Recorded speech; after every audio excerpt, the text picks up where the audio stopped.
IHSG hari ini turun dikit tapi turunnya normal ya. Turunnya normal kalau teman-teman perhatikan di sini dia ketahan resisten yang garis biru ini. Garis biru ini merupakan level resisten all time high gitu ya. Jadi garis biru yang atas itu merupakan level resisten all time high. Nah, terus kira-kira IHSG bakalan kemana gitu. IHSG kira-kira bakalan bisa terkoreksi menuju ke area support di sekitaran level 6.600-an sampai 6.650-an. Mau dapat bimbingan intensif belajar saham dan referensi? Bisa tanya jawab secara intensif? Yuk, daftar mtrade sekarang di mtrade.id/whatsapp atau klik di bawah sini ya.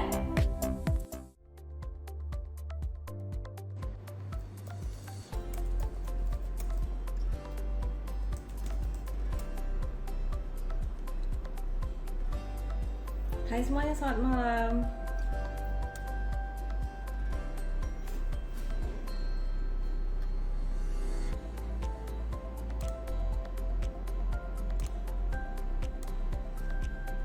Halo teman-teman.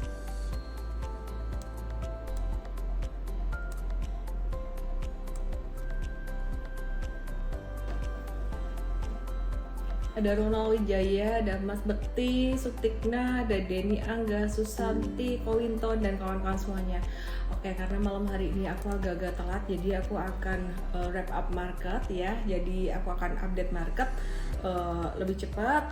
Terus nanti kita juga akan ngobrol dengan Pak Pandu Syahrir ya. Jadi Pak Pandu Syahrir ini merupakan Komisaris Bursa Efek Indonesia, our advisor juga, dan juga hari ini beliau akan ngobrol tentang Toba yang beralih dari bisnis batubara menuju ke electric vehicle, green energy gitu. Jadi nanti kita akan ngobrol banyak dengan beliau ya.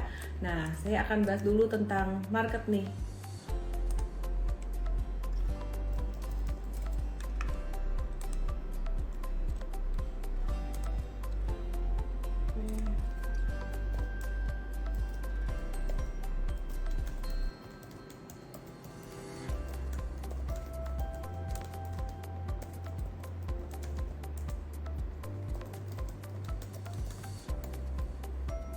Oke.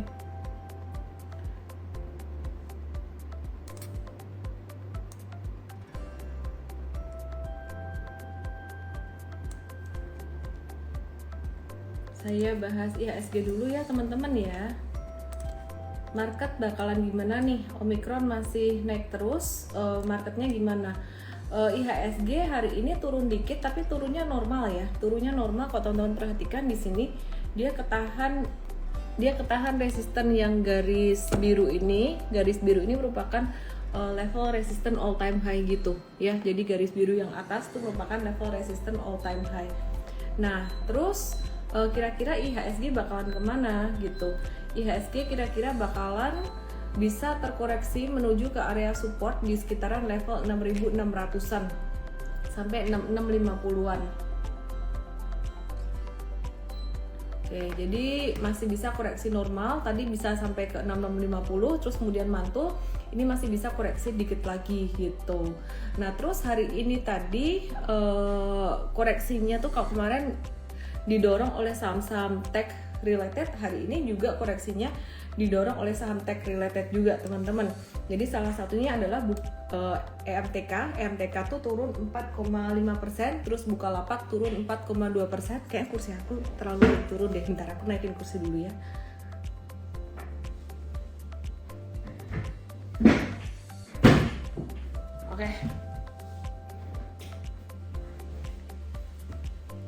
Oke. Terus Arto juga turun 4%, jadi kemarin yang naik-naik hari ini turun.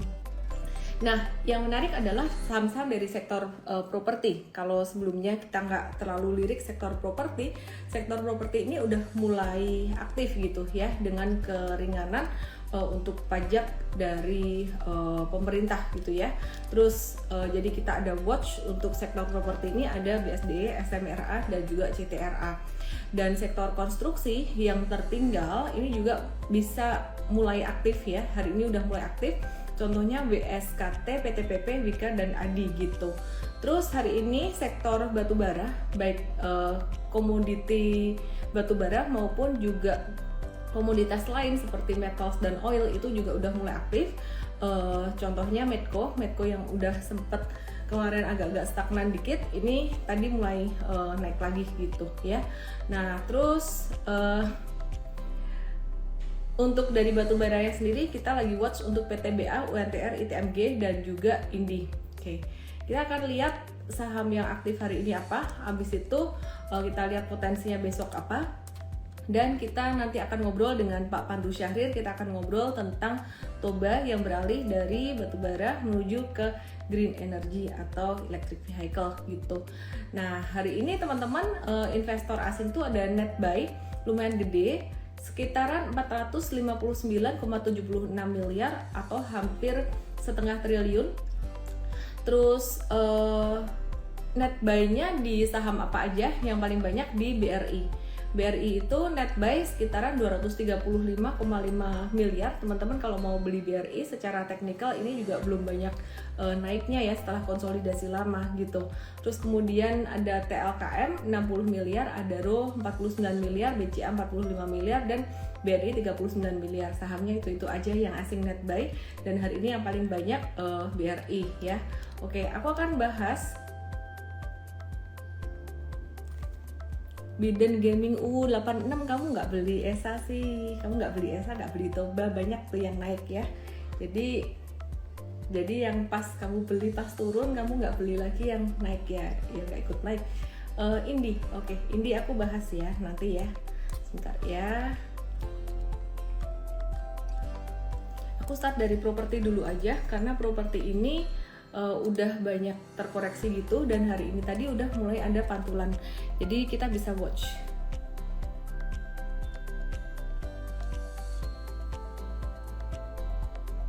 Nih perhatikan untuk CTRA hari ini udah mulai naik, volumenya lumayan tinggi, kemungkinan kalau naik lagi bisa sampai sekitaran 995.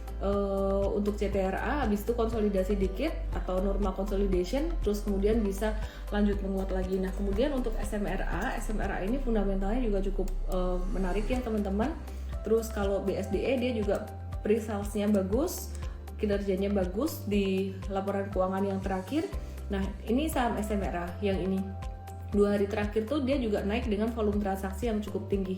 Jadi ya anyway, teman-teman bisa watch, kalau misalkan dia ada koreksi bisa buy on weakness. Nah terus kalau yang ini BSDE ini kalau diperhatikan beberapa waktu yang lalu dia sempat jatuh dengan volume transaksi besar, jadi agak-agak bearish, tapi ini udah mulai recover, dan mulai recover naiknya volumenya lumayan tinggi gitu. Oke. Nah itu properti baru naik sekitaran 1-2 hari. Jadi teman-teman kalau misalkan mau masuk nunggu koreksinya, kayaknya bakalan bisa ada koreksi, bisa turun gitu ya. Oke, terus sekarang kita akan lihat untuk sektor konstruksi hari ini juga naik lumayan signifikan untuk WSKT, dan udah 3 hari naik berturut-turut. Hari ini sih volumenya masih tinggi, jadi kemungkinan besar besok masih bisa menguat lagi. Untuk WSKT-nya banyak yang masih nyangkut sih di WSKT ini, jadi kalau naik kayaknya bakalan nggak bisa sampai tinggi-tinggi amat, sampai 700-an mentok dia akan ada koreksi lagi, dan itu normal. Di sini udah mulai bagus chartnya, volumenya yang hijau udah mulai lebih tinggi daripada yang merah, jadi ini udah mulai, hopefully udah mulai recover ya gitu. Toba gimana, nanti kita akan bahas bareng dengan Pak Pandu Syahrir. Oke teman-teman, kita akan lanjutin dengan saham dari sektor konstruksi yang lain, yaitu PTPP. Nah ini PTPP teman-teman.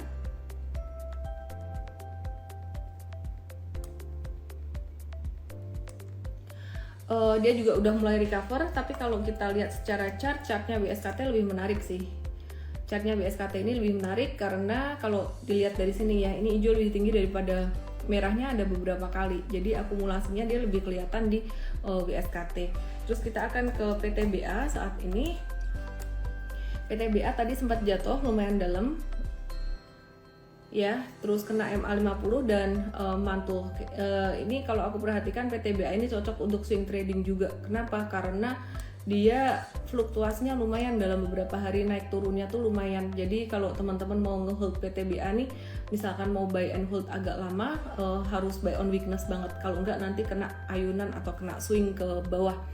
Nah, terus setelah itu kita juga mau lihat ada saham dari sektor komoditi lainnya, yaitu UNTR, United Tractors. Ini disupport ya UNTR-nya tadi sama kayak PTBA. Kalau UNTR dia bisa rebound itu kemungkinan bisa sampai 23650-an. Disclaimer juga ya teman-teman ya. Terus kemudian ITMG.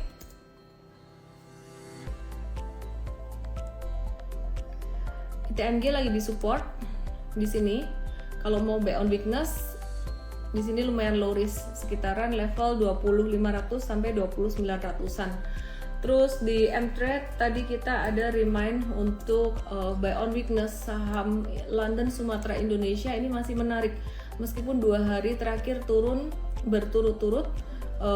Teman-teman perhatikan ini dia naik volume tinggi dan dia jatuhnya di sini ketahan sideways-nya. Jadi tadi kita remind untuk buy on weakness sekitaran area ini dan bisa di hold untuk jangka pendek untuk swing trading beberapa hari maupun untuk jangka menengah juga, karena dia trennya udah mulai recover, baru akan recover.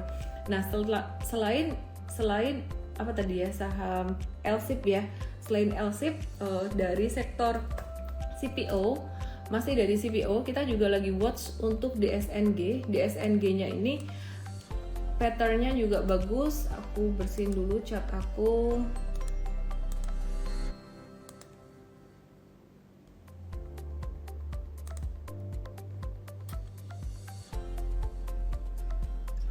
Ya, dia koreksi dekat area 540. Ini 540 sampai 535. Kalau kena ke sini ini level yang cukup oke untuk buy on weakness, kecuali candlenya merah volume tebal. Rasanya sih dia kalau koreksi ke sini bakalan mantul ya. Jadi selama dia ketahan di 535 bisa untuk buy on weakness. Kalau jatuhnya ke sini volumenya kecil bisa untuk buy on weakness juga gitu. Jadi ini di SNG, disclaimer ya teman-teman ya. Terus yang terakhir sebelum aku invite Pak Pandu, aku mau bahas saham dari sektor komoditi, Medco. Medco ini udah kita bahas berkali-kali pada beberapa kali ini apa yang namanya Instagram live dan juga di Mtrade kita ada tradingin beberapa kali juga. Nah, di sini kita coba lihat Medco. Medco ini kita udah tektokin beberapa kali. Ini cuan 3 kali untuk swing tradingnya, sedangkan untuk jangka menengahnya sekitaran 15 sampai 18%-an gitu ya. Nah, jadi apa yang harus dilakukan buat teman-teman yang punya Medco yang udah beli di bawah, sama kayak kita, hold aja buat jangka menengah nggak apa-apa. Kalau baru beli tadi gimana? Boleh swing trading, boleh jangka menengah, tapi jangan banyak-banyak kalau untuk jangka menengahnya. Indi gimana? Koreksi normal sih Indi koreksi normal. Kalau misalkan dikasih koreksi sampai ke 1890 pun masih normal selama volumenya kecil, masih boleh buy on weakness. Oke, saya akan invite Pak Pandu Syahrir ya. Oke, Nur Rahmat, Medco beli bareng Mtrade floating 14%, syukurlah. Aku akan invite Pak Pandu Syahrir.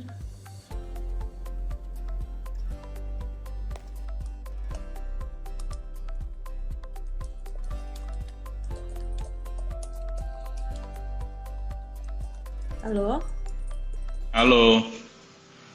Ya. Ellen, apa kabar? Kabar baik, Pak. Akhirnya kita ketemu lagi. Pak Pandu Syahrir. Iya, ketemu lagi. Apa kabar, Pak? Baik. Ya, teman-teman, saya mau kenalin dong. Teman-teman mungkin dulu udah pernah ada yang lihat Instagram live saya, dan sepertinya sih Pak Pandu nggak perlu diperkenalkan lagi karena udah sangat luar biasa banget di dunia fintech. Beliau ini merupakan sosok yang sangat-sangat well respected banget gitu. Pak Pandu ini merupakan komisaris Bursa Efek Indonesia, komisaris Shopee, komisaris Gojek, terus apalagi ya banyak, prestasinya juga banyak. Terus kemudian di sini Pak Pandu Syahrir hari ini akan mewakili Toba ya, jadi TBS Energi Utama sebagai wakil direktur utama PT TBS Energi Utama ya. Jadi ya Pak Pandu, gimana nih Pak kabarnya nih Pak? Apa kabar Ellen? Terima kasih baik. nih bisa lakukan ini sama teman-teman jam 8 malam 8.20 ya, kita bisa dengerin ngomongin apa aja yang Ellen mau lah. Oke, sebelum kita ngobrol tentang Toba nih Pak, kita mau tahu dulu nih Pak tentang market ini gimana sih, view-nya Pak Pandu gimana? Karena ini kan Omicron naik, terus ada tapering juga ya. Jadi gimana sih Pak Pandu? Ya, secara garis besar karena saya tahu nih yang dengerin semua semangat liatin market. Indonesia sih relatively dibandingin pasar lain relatively lebih bagus. Kenapa? Beberapa hal ya. Satu, karena pasar ekspor kita dari energi bagus. Jadi kita tuh dari sisi current account positif. Nah, makanya rupiah kita cukup kuat. Kedua, secara fundamental kita dibandingkan negara-negara lain bisa handle Omicron lebih baik. Nah, ini kan hari ini katanya 15.000, 20.000. Di Amerika per hari 1,5 juta, Ellen, per hari. Kalau dianggap turun tuh 700.000. Nah, kita tuh sekarang paling 17.000, nanti mungkin peak di 60.000, 70.000 per hari, and that's okay.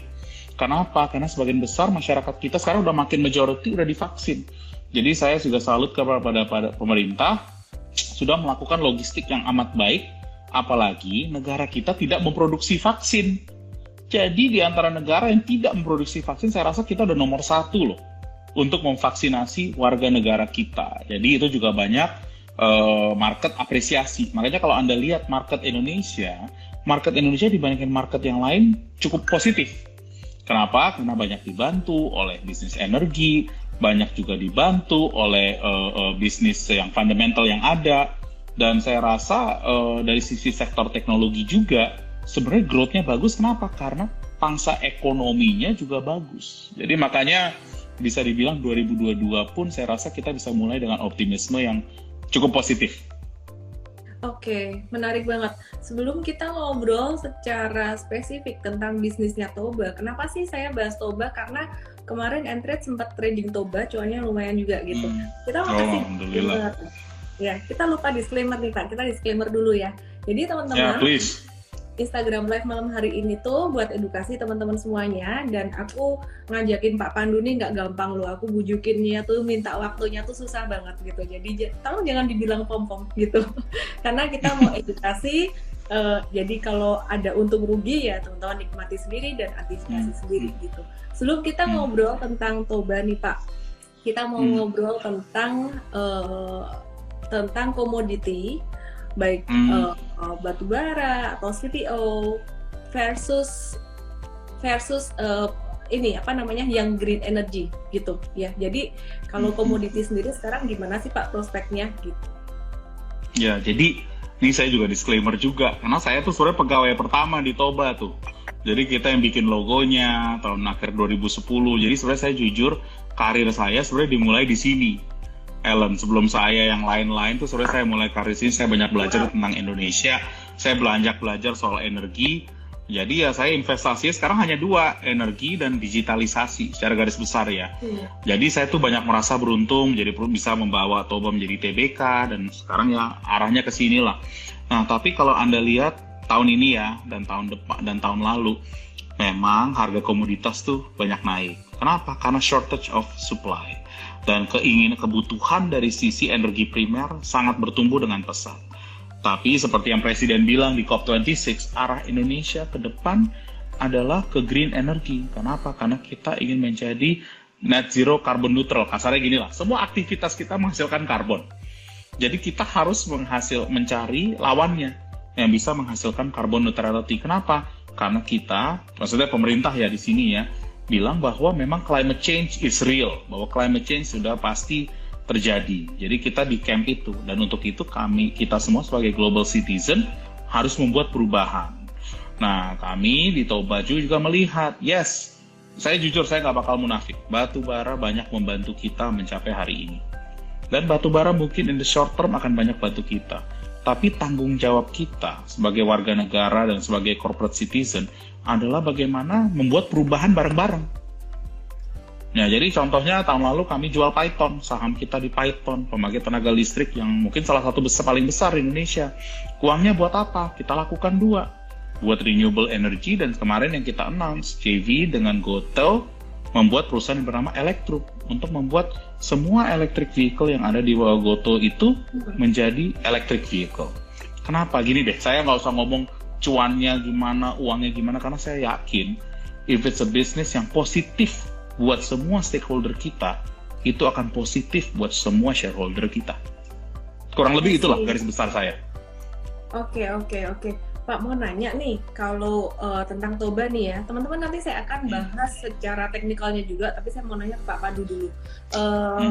Tentang Toba nih Pak, apakah dengan kolaborasi dengan Gogoro itu ke depan, maka mereka akan membuka pabrik di Indonesia atau hanya sebagai supply chain dari ekosistem electric vehicle bersama dengan Gojek dan TBS? Ya, jadi kalau buat kami ini kami lah, saya nggak usah ngomong mau Gogoronya mau bagaimana, karena kalau Anda lihat Gogoro kan mau listing di Amerika, jadi ada tuh di situ di paragraf-paragraf Anda bisa baca udah public information tentang kerjasama kita.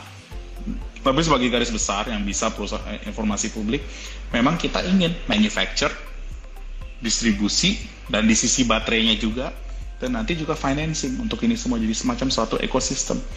Dan kita percaya ini harus dibuat semua di Indonesia. Kenapa? Karena untuk bisnis two-wheeler di dunia paling besar di Indonesia. Kita harus bisa menjadi raja di negara kita sendiri dan nantinya bisa untuk kita ekspor, ya kan? Jadi kita harus fokus kepada kekuatan kita karena marketnya ada di sini. Untuk sisi teknologi, Gogoro sudah develop ini selama 10 tahun terakhir, ya kita coba kerjasama dengan mereka, ya kan? Jadi ya ini kurang lebih beginilah. Tapi at the end kita harus ada semacam value transfer of knowledge, di mana nanti semua ini pembuatannya harus Indonesia. Suaranya di Pak Pandu agak ada noise dikit pas tadi ngomong kayak gema atau gimana, mungkin sambil dibenerin. Ya, sorry, udah pakai ini. Ya, itu udah bisa dengar? Bisa. Okay, Saya bahas good. teknikalnya ya, teman-teman ya. Ya, jadi dari segi teknikal sendiri untuk Toba ini buat saya sih sangat menarik ya. Waktu itu kita di M-Trade, waktu breakout yang pertama kali itu memang kita belum rekomend. Kenapa? Karena waktu itu liquidity-nya agak kurang, tapi kemudian liquidity-nya mulai meningkat dan kita udah mulai tradingin ini. Nah, buat teman-teman yang ngerti strategi super trader, ini tuh sebenarnya masuk banget strategi super trader, sideways, breakout anak tangga pertama dan anak tangga kedua. Chartnya juga masih bagus gitu. Nah, terus di sini ini Toba tuh kita sempat beli tanggal 26 Januari, sekarang tuh udah cuan sekitaran 15-18%, sedangkan jangka pendeknya kemarin kita sempat jualan profit taking cuan 22-25%. Tuh kok jangka pendek lebih cuan sih? Ya kan ini kena ayunan dikit buat jangka menengahnya. Jadi kalau jangka menengah ada ayunan dikit, ini masih hold, koreksinya masih normal. Buat yang mau beli ya, disclaimer teman-teman, ini bukan perintah beli. Tapi aku kasih tahu aja supportnya sekitaran level 1580-an. Kalau mau beli sekitar area ini lumayan low risk. Selama dia masih di atas 1385, kalau mau buy on weakness tuh masih oke. Kenapa 1385? 1385 di sini adalah low dari support. Jadi selama tidak membentuk lower low dari 1385 berarti trennya masih oke gitu. Ya, jadi level buy on weakness-nya yang pertama 1580, yang kedua kalau misalkan dia turun lagi selama dia di atas 1385 masih oke gitu. Oke, Mbak Pandu, sekarang kita ngobrol lagi nih tentang Toba.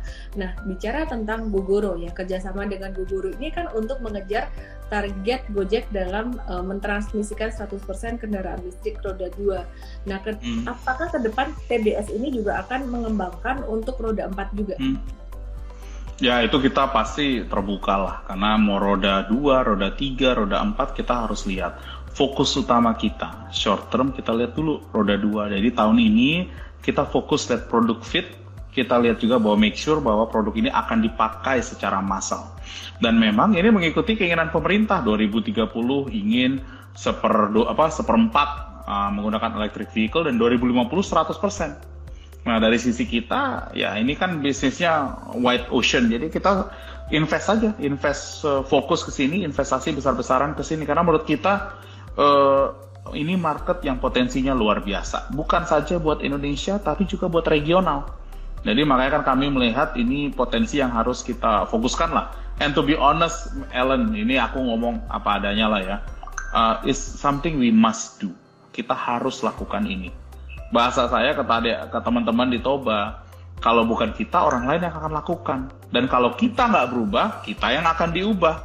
Jadi menurut saya ini adalah bukan bisnis strategi, ini keharusan dari bisnis kita untuk melakukan perubahan ini. Ini suatu fundamental change lah. Oke, sebelum kita ngobrol lagi tentang Toba secara lebih detail nih ya Pak ya, kita penasaran tadi Pak Pandu kan bilang pertama kali dulu sebagai entrepreneur ya atau kerja lah pokoknya dari saya profesional aja Ellen. Profesional.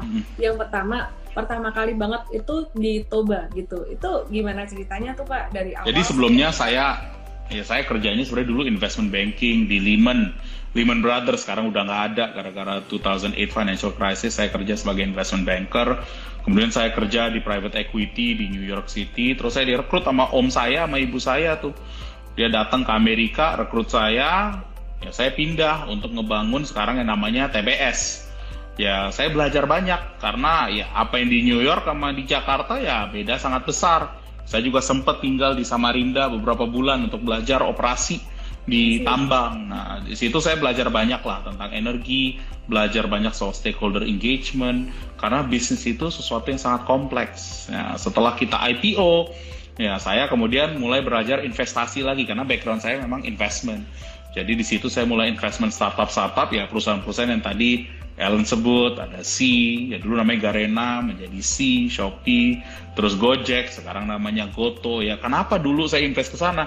Karena satu-satunya kesempatan yang ada. Karena pada saat 2013, 12, 13, 14 tidak ada yang ngelatin teknologi. Jadi purchase price saya masih relatif lebih murah, saya bisa ikutan gitu loh.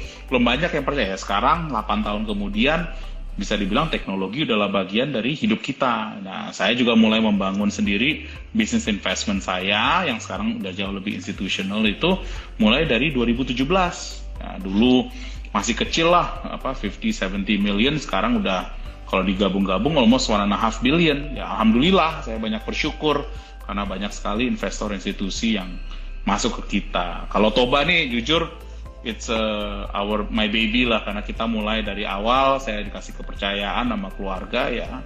Per hari ini alhamdulillah ya perusahaannya masih ada dan banyak kontribusi yang positif kepada masyarakat. Lebih itu sih bangganya saya.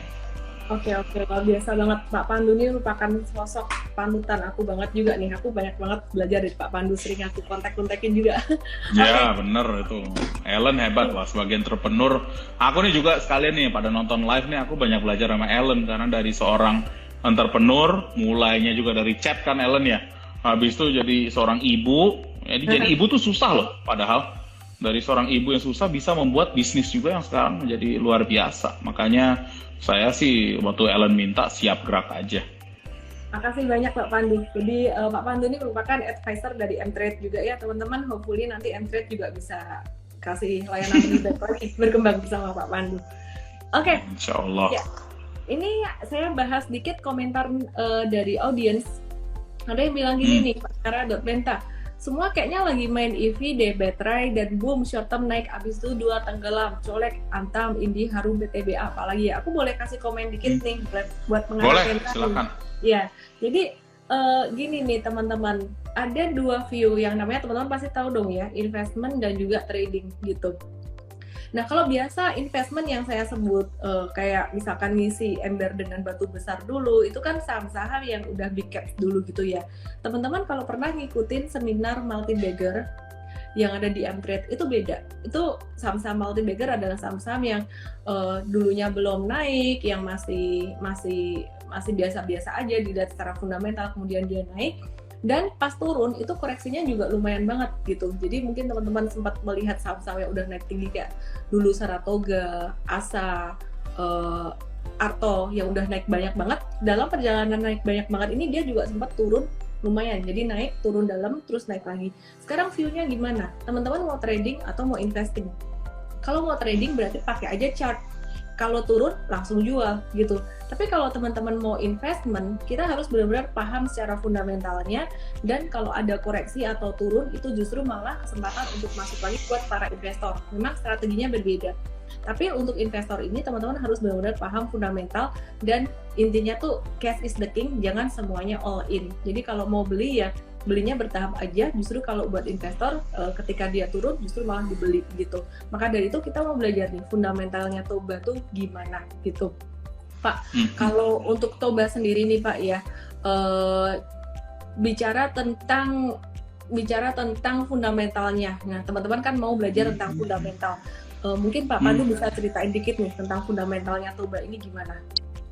Ya, jadi selama sejarah kita beroperasi, Anda lihat ya, kita grow our book value sejak IPO, sejak mulailah IPO sampai sekarang, mungkin kurang lebih 18% USD, growing book value-nya. Jadi kalau Anda lihat sebagai investor, saya taruh $1, itu growing 18% per annum secara USD, growing terus. Jadi bisa dibilang bisa naik hampir 5 kali lipat dari book value ya.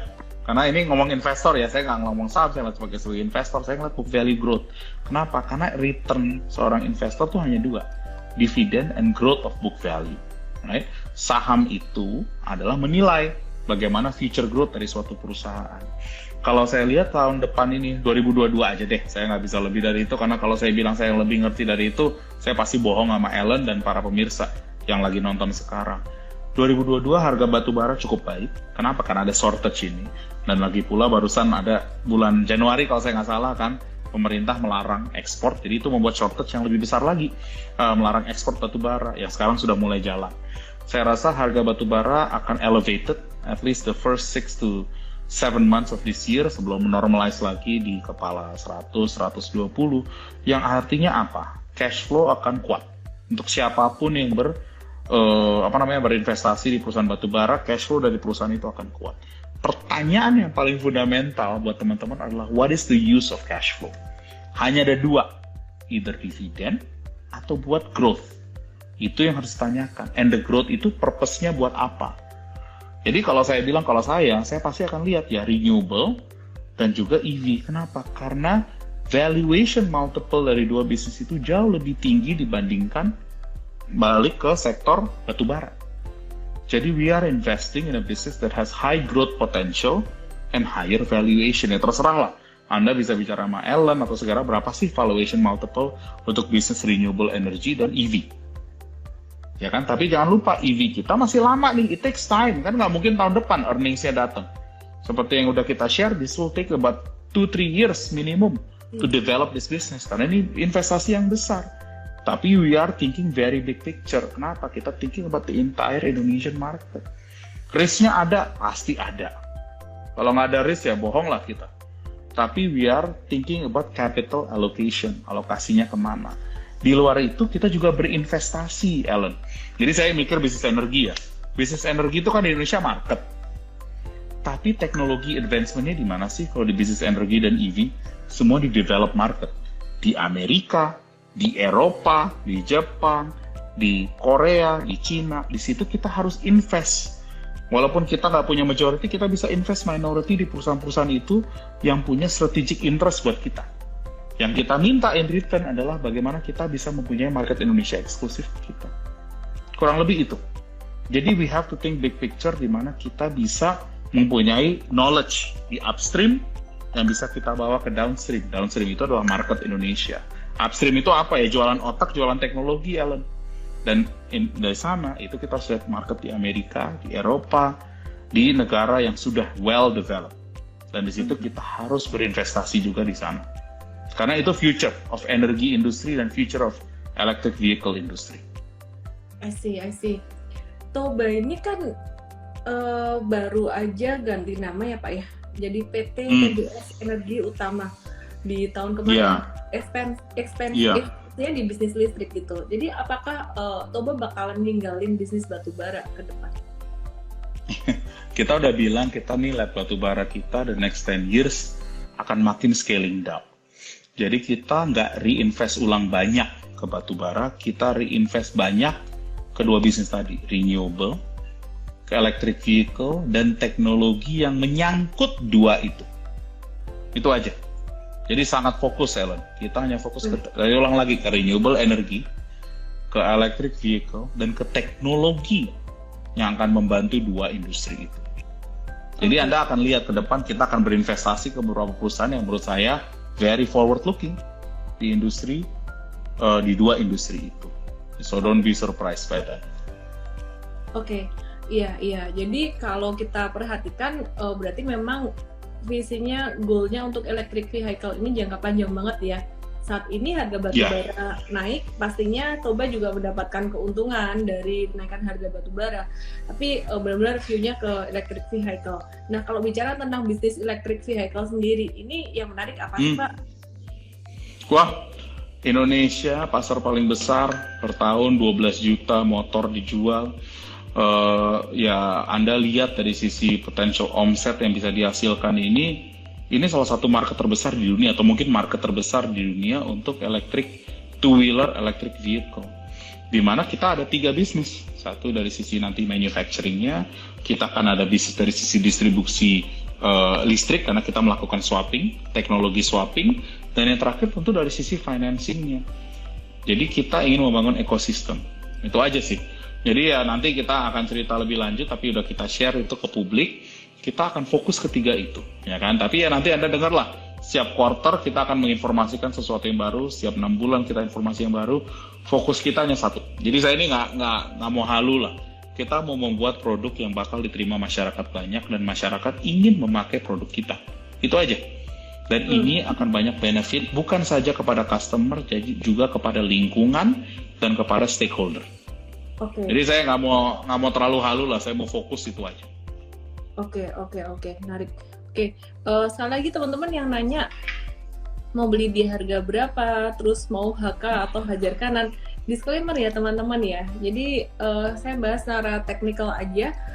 Supportnya 1580 kalau mau swing trading, tapi kalau mau nawar lebih murah di area pokoknya di atas 1380 di support ini, low ini gitu. Jadi chartnya yang bisa ngebaca chart juga tahu ini chartnya lagi bagus. Sideways breakout, volume tinggi, dan ini hijau juga masih lebih tinggi daripada merah volumenya.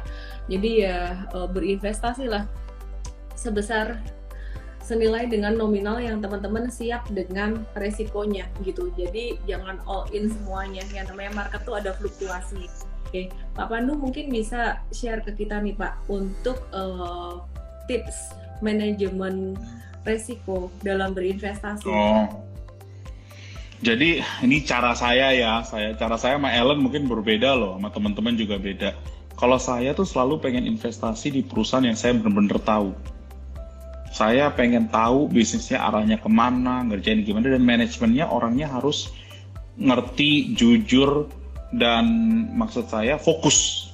Itu juga penting. Jadi menurut saya reputation itu sangat penting.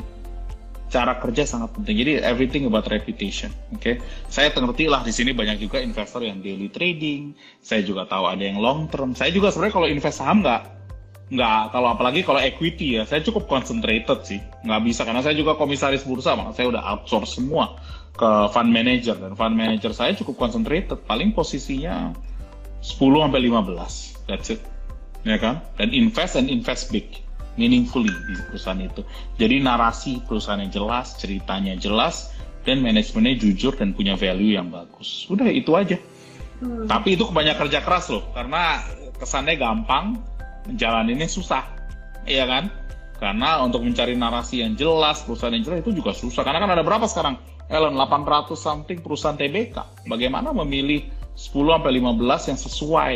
Dan karena memang ada juga, waktunya juga. Setiap narasi itu bisa ada waktu yang berbeda-beda. Karena di Indonesia, Anda harus ngeliatin narasi yang jelas juga. Mau nggak mau. Karena market kita masih baru, masih berkembang, ya Anda harus rajin. Jadi kesannya ya, Ellen tadi ngomong-ngomong teknikal, saya malah jujur nggak ngerti teknikal, Ellen.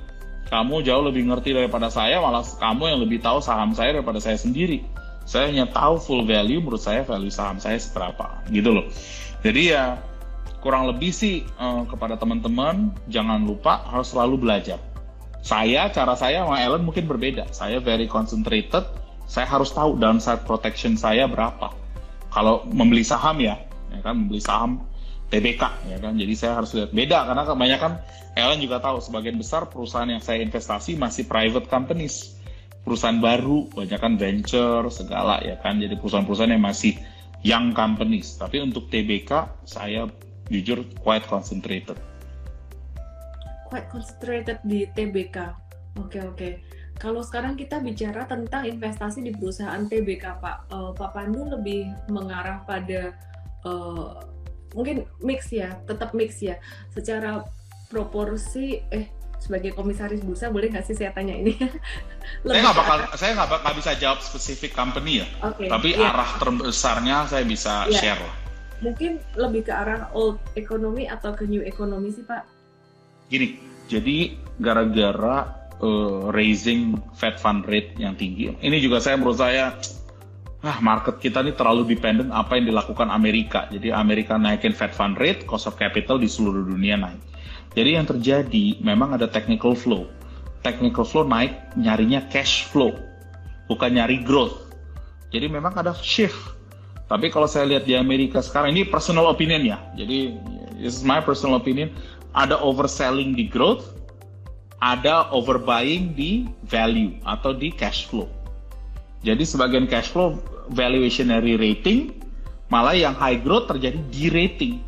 Dan secara rata-rata yang de-rating dari high growth itu misalnya perusahaan-perusahaan e-commerce, ya kan, perusahaan-perusahaan teknologi melawan perusahaan-perusahaan energi, perusahaan-perusahaan bank, finansial, itu mungkin ada re-rating dan de-rating hampir mirip 30-40%. Ya, my view sebagai investor, saya nggak tahu lah berapa lama. One is oversold, one is overbought. Satu kebanyakan dibeli, satu kebanyakan dijual. Udah itu aja. Jadi kalau saya bilang, sebenarnya saya tarik paribus. Sekarang ada kesempatan 6 bulan, 12 bulan ke depan untuk membeli saham-saham high growth. Kenapa? Saya cerita terbuka ya. Menurut saya, perusahaan-perusahaan yang high growth ini tetap growth-nya cepat. Nggak ada yang bakal berubah. Growth-nya masih tetap mungkin 25%, 30% ke atas.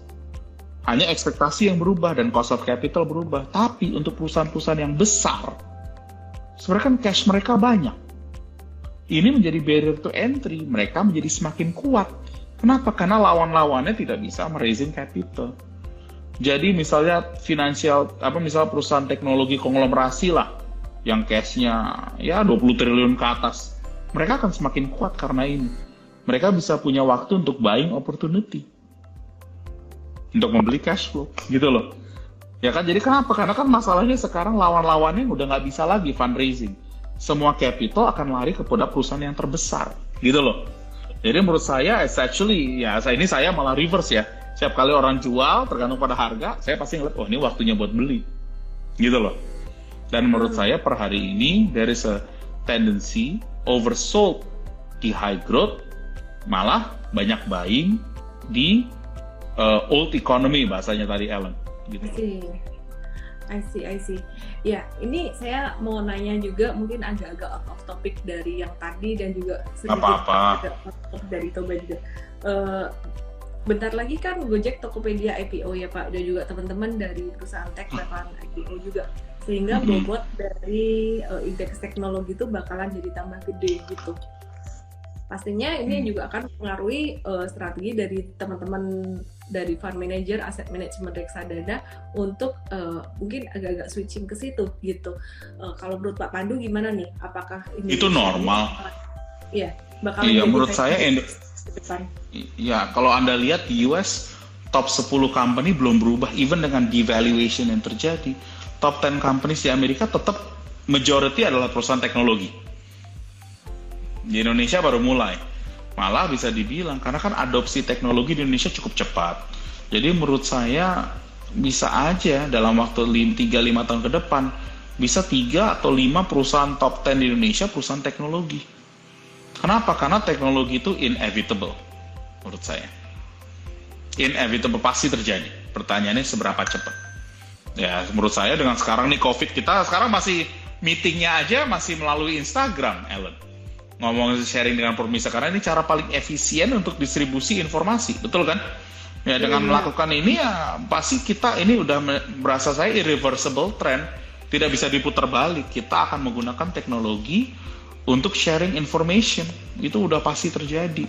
Makanya balik lagi pertanyaannya Ellen tadi, trennya 3-5 tahun ke depan tetap saja bisa aja 3 atau 5 perusahaan terbesar di Indonesia bisa aja perusahaan teknologi. Itu menurut saya inevitable. Bank digital kah, e-commerce kah, yang lain-lain lah, itu menurut saya inevitable. Oke. Ini saya ngebahas sedikit komentar dari netizen barusan. Ada yang bilang, Nggak apa-apa. hajar kanan Toba dan BBHI, terus biarin tidur sampai 5 tahun gitu. Kenapa mereka mention Toba dan BBHI? Karena sebenarnya saya udah review Toba ini dari beberapa waktu yang lalu dan memang naik gitu. Teman-teman jangan beli saham terus dibiarin tidur sampai 5 tahun, itu jangan ya. Jadi kalau punya saham ya dipantau. Investasi jangka panjang pun dipantau. Jadi jangan beli terus kemudian dibiarin tidur-tidur aja gitu. Kalau sampai Anda untung rugi itu tanggung jawab sendiri, bukan tanggung jawab orang lain. Jadi fundamental perusahaan ya, jadi apa yang terjadi pada perusahaan itu tidak selalu relate dengan harga saham, teman-teman. Jadi kalau misalkan fundamental perusahaan bagus, ada perusahaan yang valuasinya lagi masih murah, belum tentu harga sahamnya akan langsung naik. Dan ini kebetulan pas lagi tren naik gitu. Kalau dari aku sendiri gimana nih Pak tipsnya buat teman-teman semuanya yang kadang-kadang ini FOMO gitu? Aku nggak ngerti FOMO-nya, tapi kalau kita di perusahaan investasi kita nih, perusahaan investasi saya, kita tuh setiap minggu pasti review semua investment. Ya kan, reviewnya tuh every week, every Monday kita pasti review, kita lihat bagaimana perkembangan. Dan setiap 3 bulan kita pasti ada rapat lama untuk membicarakan tren apa yang telah terjadi dan apa yang mungkin akan terjadi. Jadi sebagai investor yang aktif, kebetulan saya juga punya head sebagai investor, Anda memang harus selalu review. Itu penting, belajar review.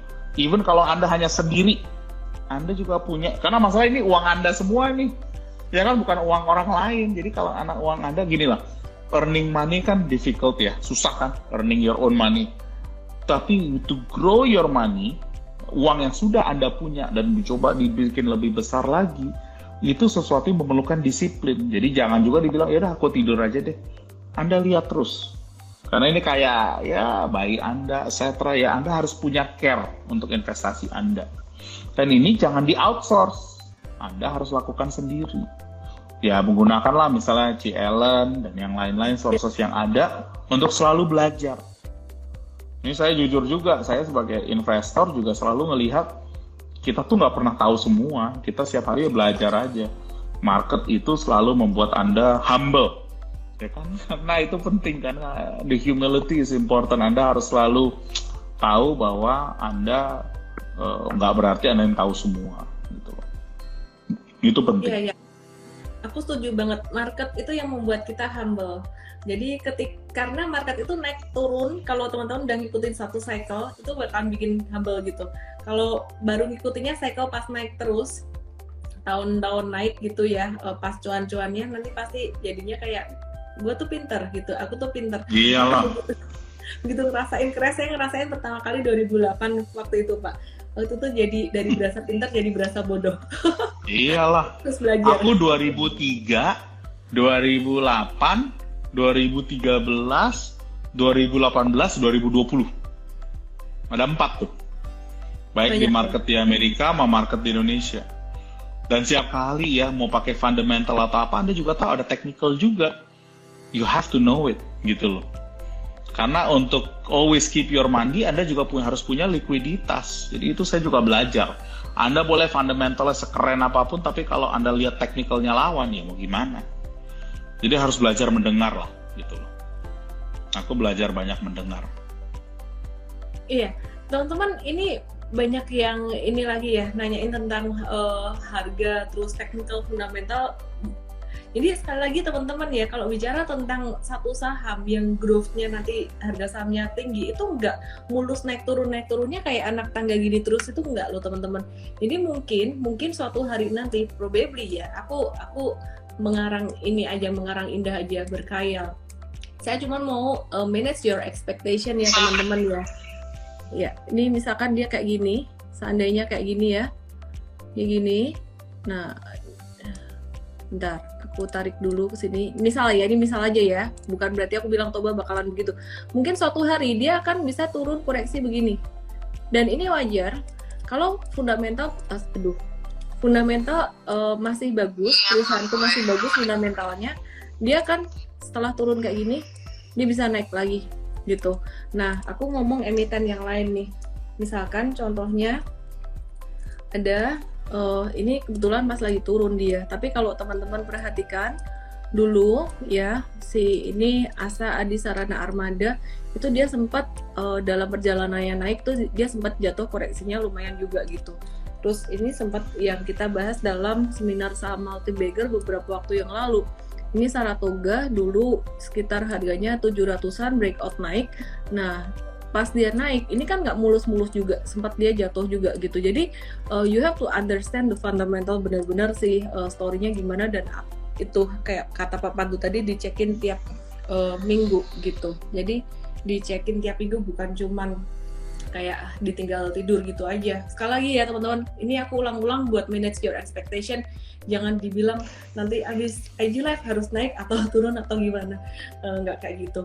Oke, Pak Pandu mungkin bisa kasih apa ya tips-tipsnya. Pak Pandu tuh kan orang yang sangat apa ya, very well respected banget di dunia fintech ini gitu. Mungkin bisa kasih tips-tipsnya perjalanan hidup Pak Pandu gitu Pak. Masih usianya masih sangat muda sekali, baru 38 tahun, tapi benar-benar jadi sosok yang luar biasa. Enggak, aku udah koreksi, udah 42 sekarang Ellen. Kayaknya belum di-update. Tapi anyway, aku nih ngerasa gini lah. Malah gue seneng kamu ngomong gitu, aku gak apa-apa. Tapi poinnya gini lah. Menurut saya juga baru mulai karir saya. Saya umur 20-an, jujur masih belum banyak tahu apa passion saya. Tapi sejak umur 27-28 saya tahu saya suka investasi. Bener-bener seneng. Ya, walaupun saya ada pengalaman ngebangun perusahaan 30 sampai 3. Ya sampai sekarang lah di Toba, tapi saya emang passion investasi. Nah, saya belajar beberapa hal. Satu, kamu tuh nggak boleh sombong dengan pengetahuan kamu harus rajin belajar. Jadi kamu ngerasa kamu udah tahu semua, kamu belum tahu apa-apa. Jadi itu harus ada sense of curiousness, dan juga kamu harus juga punya sense of humility. Bahasa Inggrisnya humility. Indonesia tuh bahasanya Anda harus rendah hati dan pengen belajar. Okay? Kedua, ini juga sama pentingnya.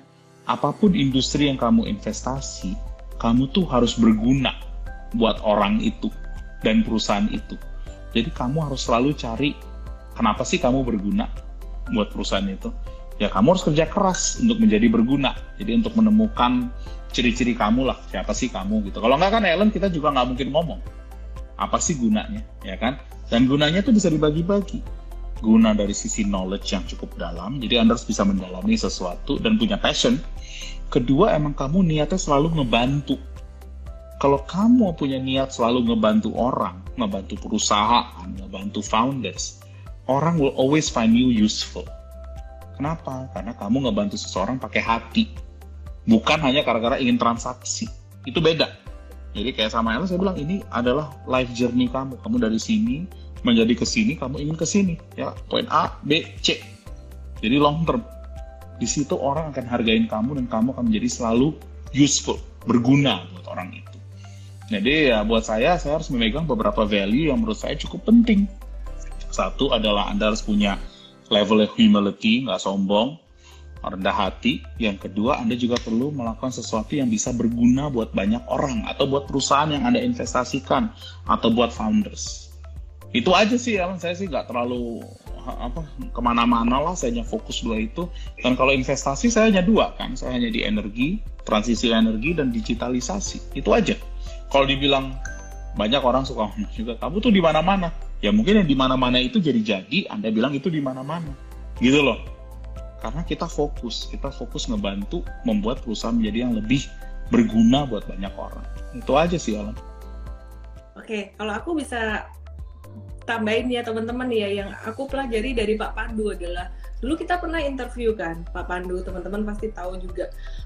Saya itu ingat banget Pak Pandu bilang, kasih warisan buat anak tuh, jangan kasih warisan duit, tapi kasih warisan ilmu gitu. Karena kata Pak Pandu, beliau dapat warisan dari orang tuanya tuh warisan ilmu gitu. Dan ya itu yang aku terapkan juga saat ini gitu ya. Terus Ya bagus lah, itu paling penting.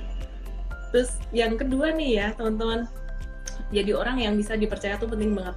Siapa sih orang yang di Indonesia ini bisa jadi komisarisnya Gojek sekaligus Shopee gitu loh. Terus ya anyway, ya saya salut gitu. Oke, Pak Pandu mungkin ada closing statement Pak Pandu.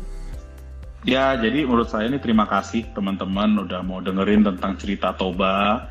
Ini kita ngebangun terus, karena jujur poin saya, kita bikin Toba nih bukan menjadi untuk yang terbesar, tapi untuk perusahaan yang bisa dibanggakan. Meninggalkan legacy di mana perusahaan ini selalu memberi yang terbaik buat stakeholder-nya.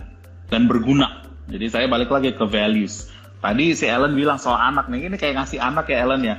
Kita ngasih bukan aja pendidikan, tapi juga kita ngasih values. Values itu sama pentingnya atau lebih penting daripada pendidikan itu.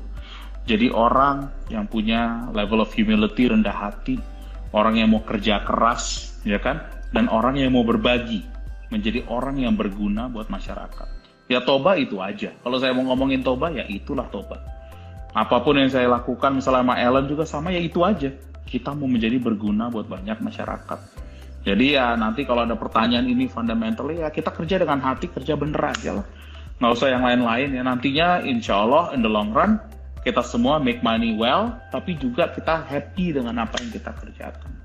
Lebih itu sih Ellen. Jadi saya terima kasih lo diundang malam-malam bisa cerita, padahal nih C. Ellen masih fresh jam segini. Tapi makanya terima kasih lo teman-teman semua. Ya, makasih banyak Pak Pandu udah meluangkan waktu, udah mau aku undang ke sini. Ya, jadi kasih insight buat teman-teman semuanya yang penasaran dengan Toba. Dan hari ini nggak cuma dapat insight tentang Toba juga, tapi insight tentang investment dan juga tentang life. Thank you Pak Pandu, terima kasih banyak. Terima kasih. Izin dulu. Terima kasih. Bye-bye. Bye. Selamat malam. Baik. Bye. Oke teman-teman semuanya, hari Sabtu nanti ada seminar tentang portfolio management ala fund manager reksadana. Langsung aja join ya, jam 10. Oh ya, kali ini khusus untuk VIP user. Jadi daftar dengan klik link di bio saya atau ke mtrade.id. Terima kasih semuanya, selamat malam. Jangan lupa download aplikasi Mtrade di Android dan nikmati edukasi premium sekarang.